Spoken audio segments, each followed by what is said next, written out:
స్వతంత్ర అభ్యర్థులను ఇంటికి పిలిపించుకొని కండువా కప్పే చరిత్ర బండి సంజయ్కు ఉందని కాంగ్రెస్ ఎమ్మెల్సీ అద్దంకి దయాకర్ ఆరోపించారు. బండి సంజయ్ వ్యాఖ్యలపై స్పందించిన ఆయన కరీంనగర్ అభివృద్ధికి ఏం చేశారో చెప్పకుండా మతాన్ని రెచ్చగొట్టి ఓట్లు సంపాదించాడని ధ్వజమెత్తారు.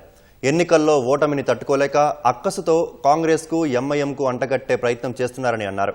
రాజకీయాల్లో ఎన్నికల సమయంలో పొత్తులు సహజమని, పరిస్థితుల ఆధారంగా పొత్తులు ఉంటాయని తెలిపారు. ప్రజలు ఇచ్చిన తీర్పుకు అనుగుణంగానే పార్టీల కార్యాచరణ ఉంటుందని స్పష్టం చేశారు.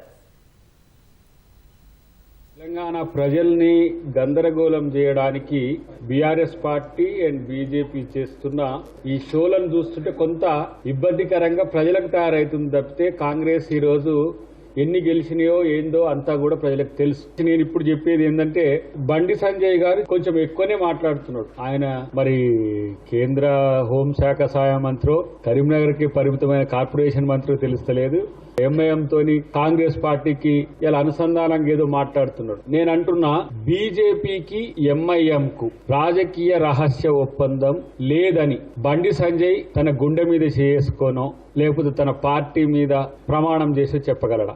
విలవిలలాడినా కూడా మెజారిటీ రాక హంగు వచ్చే వరకే మనోడు మొత్తం కంగు తిన్నాడు. కాంగ్రెస్ ఎంఐఎం కి అంటగట్టేదానికి ఒక ప్రయత్నం చేస్తున్నాడు. ఇండిపెండెంట్లను కూడా మనోడు తీసుకుంటూ బండి సంజయ్ ఇండిపెండెంట్ ఇంటికి పిలుచుకొని కండు వేసిన చరిత్ర ఉన్నది. మరి